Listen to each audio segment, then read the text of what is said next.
సుమన్ టీవీలో మీ business promotions కోసం ఈ కింది నెంబర్ను సంప్రదించగలరు.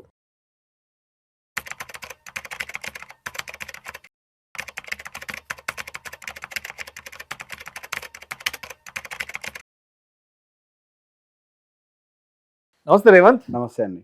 రేవంత్, ఒకసారి మార్కెట్ల గురించి, మార్కెట్ల చుట్టూ జరుగుతున్న విధ్వంసం గురించి కొంచెం డీటెయిల్గా మాట్లాడుకుందాం రేవంత్.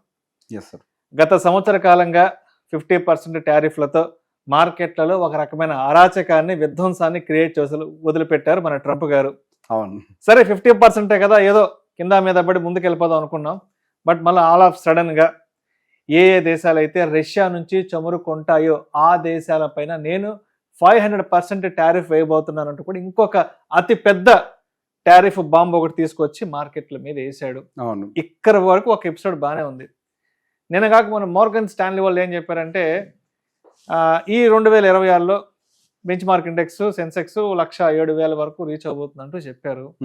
ఈ రెండు ఎక్కడైనా సింక్ అయ్యే అవకాశం ఉందా? ఎందుకంటే ట్రంప్ ఏ రోజు ఏ టైంలో ఎటువంటి డెసిషన్ తీసుకుంటాడో తెలియదు. ఏ దేశం మీద ఎలాంటి బాంబు వేసి అది ప్రపంచం మొత్తం నివ్వెరపోయేలా చేస్తాడో అర్థం కావట్లేదు. మరొక వైపు మోర్గన్ స్టాన్లీ వాళ్ళు ఇండియన్ మార్కెట్స్ కి సంబంధించి చాలా పాజిటివ్, చాలా గుడ్ రిపోర్ట్ ఇచ్చారు. అవునండి. సో ఇయర్ మార్కెట్స్ ఇలా వెళ్ళబోతున్నాయి. అవును. అంటే నాకు అర్థం కాని విషయం ఏంటంటే, వీళ్ళు ఇచ్చిన రిపోర్ట్ కి ఈ ట్రంప్ చేసే అరాచకాలకి, దురాఘాతాలకి ఎక్కడైనా మ్యాచ్ అవుద్దా అని అనిపిస్తుంది. ఏంటి పాసిబిలిటీస్ ఉన్నాయి అసలు? సో బేసిక్గా ఎస్, మన కొంతవరకు టారిఫ్ ఇంపాక్ట్ అయితే ఉంది. టారిఫ్ ఇంపాక్ట్ దేని మీద ఉంది అనేది మనం ఆలోచించాలి. టారిఫ్ ఇంపాక్ట్ మన ఇండియన్ జీడిపి మీద పడ్డదా? లేదు. ఇప్పుడు యూజువల్గా రూపీ డిప్రిసియేషన్ ఇంపాక్ట్ ఇదంతా కూడా ఇన్ఫ్లేషన్ మీద పడాలి. పడ్డదా? జరగలేదు. ఇన్ఫ్లేషన్ అసలు ఆర్బీఐ కంఫర్ట్ జోన్ దాటి డిస్ఇన్ఫ్లేషన్ వైపు వెళ్తుంది. అసలు లేదు ఇన్ఫ్లేషన్. మనకి టారిఫ్ వల్ల డైరెక్ట్గా ఎకనామికల్ ఇంపాక్ట్ ప్రాక్టికల్లీ లేదు. ఇప్పుడు మనం మార్కెట్స్ ఇంపాక్ట్ గత వారం రోజుల్లో చూడటానికి గల కారణం ఏంటి? ఎఫ్ఐఎల్ యొక్క సెల్లింగ్.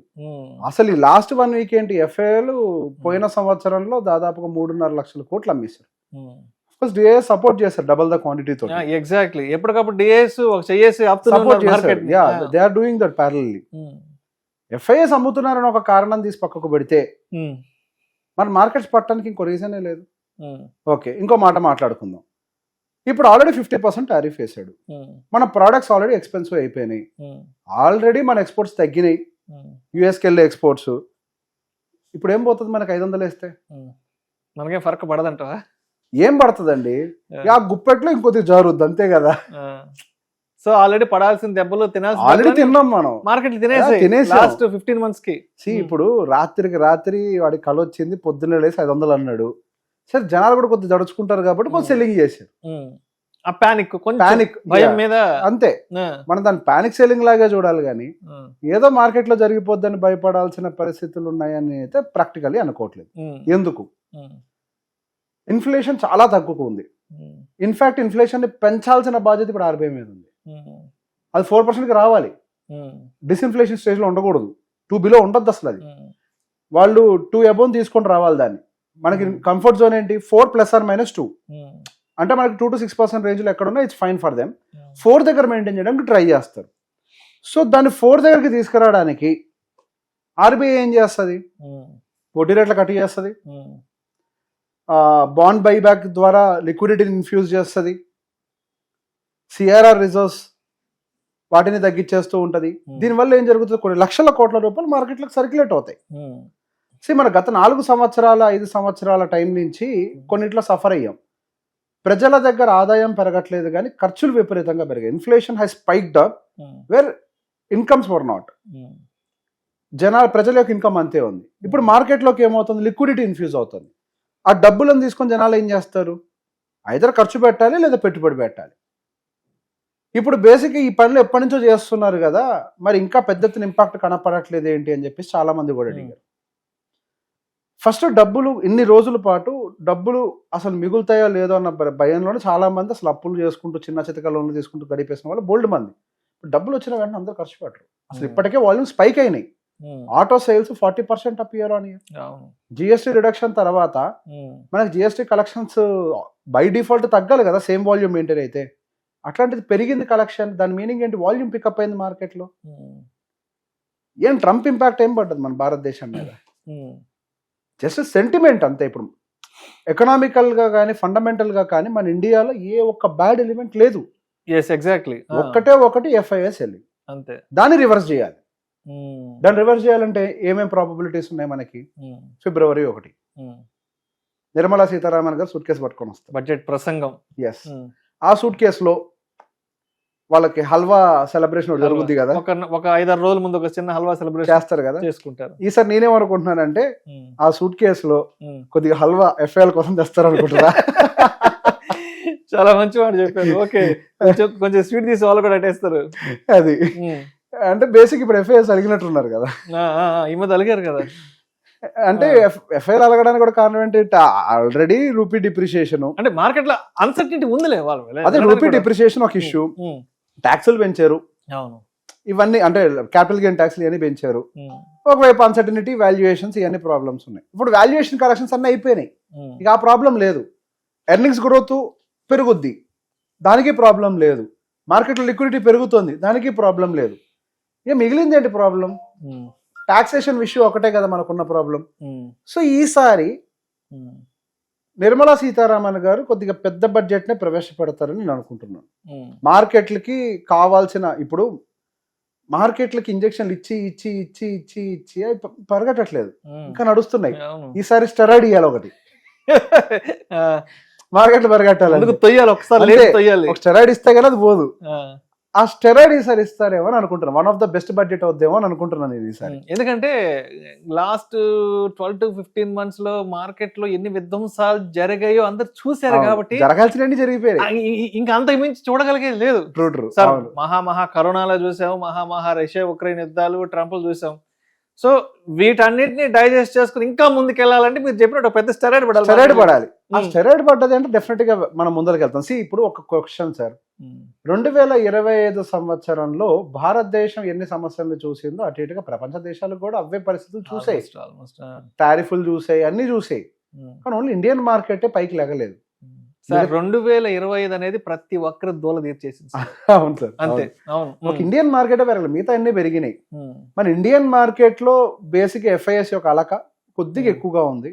దాన్ని ఈసారి ఐ బిలీవ్ లాస్ట్ టైం మీకు గుర్తుంటే నిర్మలా సీతారామన్ క్యాండిల్ అని ఉంది, దానికి ఒక పేరు కూడా పెట్టారు. అప్పుడు కార్పొరేట్ ట్యాక్సెస్ పెంచినప్పుడు FIS అమ్మకాలు మొదలు పెడితే నిర్మలా సీతారామన్ గారు దాన్ని తగ్గించేశారు. వెంటనే ఫట్ మన పైకి లేసింది మార్కెట్, వెళ్ళిపోయింది ఎక్కడికో, ఆగలే అక్కడి నుంచి. There is no looking back. అట్లాంటి ఒక షాక్ ట్రీట్మెంట్ యూజువల్లీ ఈ ప్రభుత్వానికి అది ఉంది, షాక్ ట్రీట్మెంట్స్ ఇస్తూ ఉంటారు, వాళ్ళకి ఆ నేచర్ ఆల్రెడీ ఉంది. సో ఈసారి కూడా ఒక షాక్ ట్రీట్మెంట్ ఇస్తారేమో. ఆ షాక్ ట్రీట్మెంట్ అనేది మార్కెట్ ని పైకి పంప్ చేయడానికి మంచి ఇది ఉంటుంది. సో బేసిక్ గా Morgan Stanley 1,07,000 or whatever Sensex కి సంబంధించి ఎందుకు చెప్తుంటారు వాళ్ళు?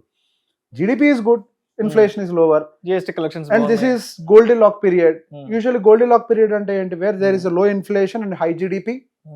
So there will be more space for the RBI or the central governments to pump liquidity into the market and boost the economy even more. Usually Goldilock period దొరకదు అందరి దృష్టిలో. ఇప్పుడున్న period problem అని అనుకుంటారు, ఎందుకంటే రిటర్న్స్ కంటికి కనిపించట్లే. కానీ ఇది గోల్డీలాక్ పీరియడ్. ఇప్పుడు జరగబోతున్న ఏ ట్రీట్మెంట్స్ అయితే ఉన్నాయో, ఇప్పుడు జరగబోయే ట్రీట్మెంట్స్ ఏవైతే ఉన్నాయో, రానున్న రోజుల్లో మార్కెట్స్ కి ఒక మంచి బూస్ట్ రావడానికి ప్రాబబిలిటీ ఉంది. లిక్విడిటీ అంత ఎక్కడికి పోతుంది సార్? మార్కెట్లోకి వచ్చాక ఒట్టి కాగితాలు తీసుకొని అయితే జేబులో పెట్టుకోరుగా. Cash is not allowed as per RBI, either it should be in bank or mutual funds or spend, అంతే కదా. ఇంకో దారి ఉందా? లిక్విడిటీ కనిపిస్తుంది మార్కెట్లో ట్రీట్మెంట్ ఆల్రెడీ జరుగుతోంది. ఇంట్రెస్ట్ రేట్ కట్స్ చేశారు, EMIలు తగ్గుతున్నాయి, CRR కట్స్ చేశారు, బ్యాంకులు ఎక్కువ అప్పులు ఇస్తున్నాయి, 2 lakh crores కి బైబ్యాక్ చేస్తున్నారు, ఇంకా లిక్విడిటీ పెరుగుద్ది. GST 2.0 చేశారు, బోల్డ్ అంతా లిక్విడిటీ ఇన్ఫ్యూజ్ అయింది, వాల్యూమ్ పికప్ అయింది. వాల్యూమ్ పికప్ అయితే కంపెనీలకు లాభాలే కదా, నెక్స్ట్ మంచి నెంబర్లే కదా రావాల్సింది. ఇంకా ఆప్షన్ ఉందా? ఇన్ఫ్లేషన్ తక్కువ ఉంది, రా మెటీరియల్ ప్రైస్ పెరగదు, వాల్యూమ్ పెరిగింది, ఏం జరుగుతుంది ఇప్పుడు? వస్తాయి మంచి నెంబర్స్, కొద్దిగా ఓపిక పట్టాలి. మార్కెట్స్ లో ఇది ఉంటది కన్సాలిడేషన్.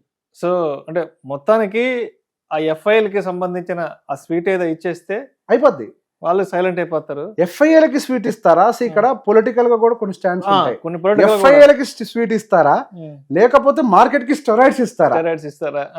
ఏదైనా జరగచ్చు. మార్కెట్ లో బాగా రిటర్న్స్ వస్తాయన్నా కానీ FIL వస్తారు.